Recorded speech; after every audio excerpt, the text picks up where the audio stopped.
when the domestic help started pressurizing her employer to allow her to work outside on her off days. On June 21st, Khobragade went to New Jersey. But when she returned 2 days later, Sangeeta had gone missing. This false case was made. Even while reading FIR, everybody will come to know it is a bloody false case. And the way she was treated, the treatment showed the intention. That case is not the real reason. Real reason is something to teach this bloody Indian lesson. Who are they? They don't listen to us. India government was saying, you don't ask. Today also you are saying, you don't ask our particular. They are our people who will look into that. So they know. Whatever we say, you should listen. So this was a big conspiracy. It is a basically attack on the sovereignty of the India. I have never seen her at home also when I've gone and sat with her. Never seen her abuse a maid or, be harsh to them.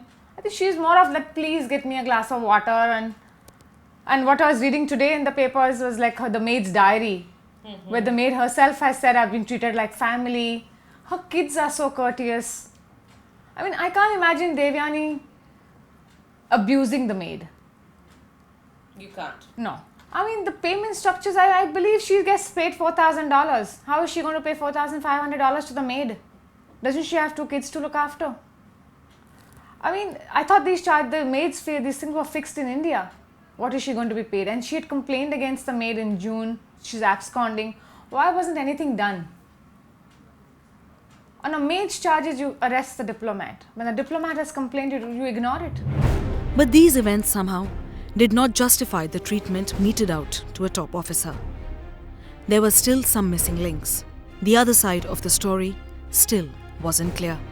Firstly, it shouldn't have been an issue at all because the visa form was not signed by Devyani. She did not go to the US Embassy for any interview.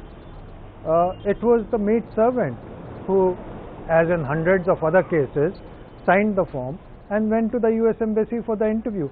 So if there is anyone guilty of any issue at all, it is the maid servant, not the diplomat Devyani. I think America seems to have played the game of trap and then find excuses later. So it's very unfair and very undiplomatic and very unprecedented in terms of Vienna Convention. Back in India, the anger was still growing. There were many details that were not adding up. Why has a maid become so important for America? Sangeeta Richards continues to be untraceable. If so, then on what grounds were the husband and children granted visas and on whose application? These were questions that India and Devyani's family were now beginning to ask.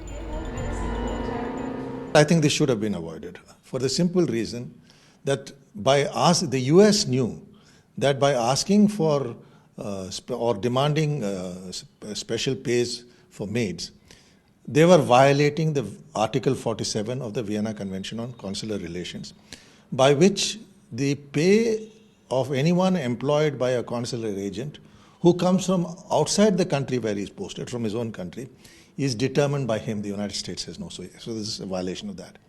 Second, we knew of this law and we've been pressing to the US to have an agreement whereby we stick to the practices we had been following. They have been stalling. Because it is a fact that Sangeeta's husband and children flew to the US the same day they got their hands on the visas. Why was there a hurry? Why were they flown into a foreign country just 2 days before Devyani's arrest? The questions were clearly pointing in one direction, and the conspiracy was becoming increasingly clear. Once there was a lot of talk about 2 great democracies meeting up and making friends. Now in this 1 week there's a considerable chill in Indo-US ties. The question now is, can India and America get over Devyani Gate? Devyani's maid has been in touch with church groups, highly influential in the United States. Only they are powerful enough to influence others. So yes, she's been there and she has conspired with those church groups and with the prosecutor Behera to arrange for her husband and her 2 children to be flown. Now, it's astonishing, even people with large wealth get no visas. For them to get visas to be flown out just before the whole story breaks obviously means there is a conspiracy. The conspiracy includes the following: the church groups and the maid, her family in India, that is on one side, the prosecutor who took great pride in saying that they would have been persecuted in India, and unquestionably the State Department, who must have gone along with the church groups because they had decided to prosecute in any case. To unravel the mystery, our team tried to track down the domestic help's family in the capital. Devyani, through MEA, filed an FIR with the Delhi police in October. In her FIR, Devyani claimed that Sangeeta and her husband Richard duped her. She claimed that Sangeeta took up the job only with the sole purpose of getting an Indian passport and going to New York. Sangeeta's father-in-law is in the staff of the US Embassy in Delhi.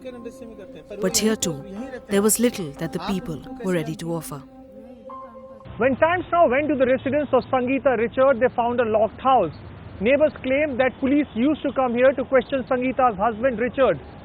Around 10 days back, Richard told the neighbors that he is going to Goa and never told them that he, along with his 2 children, were instead flying down to New York. But America was not ready to budge. Despite the conspiracy becoming more than evident, they stuck to the argument that they were simply following procedure. America is responding in a very tough fashion. It is responding in a very arbitrary fashion, and it is interpreting Vienna Convention arbitrarily to the disadvantage of India and Indian diplomats, and to the advantage of American consular officials posted in India. What I am surprised at is, why doesn't America arrest a Pakistani consular official? After all, they also employ maid servants and men servants. They have never been arrested. Why single out Indians time and again? In the midst of this, contrary reports began to emerge. The US State Department claimed that the government had taken steps to reunite Sangeeta's family and was aware of allegations that the family was intimidated in India. In fact, a person close to Sangeeta's family claimed in a report that her husband was confronted by a man with a gun who demanded that his wife return home.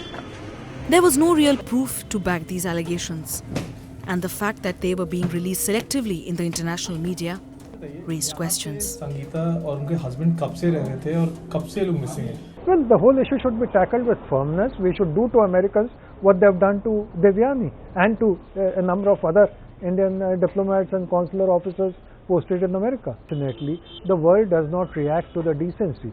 World reacts to toughness, world reacts to firm stand, and world reacts if a country stands up for its rights and rights of the citizens. My phone was seized. I was confined to that room, not allowed to get up, not allowed to talk to anybody within the embassy or outside, and made to sign the letter of resignation.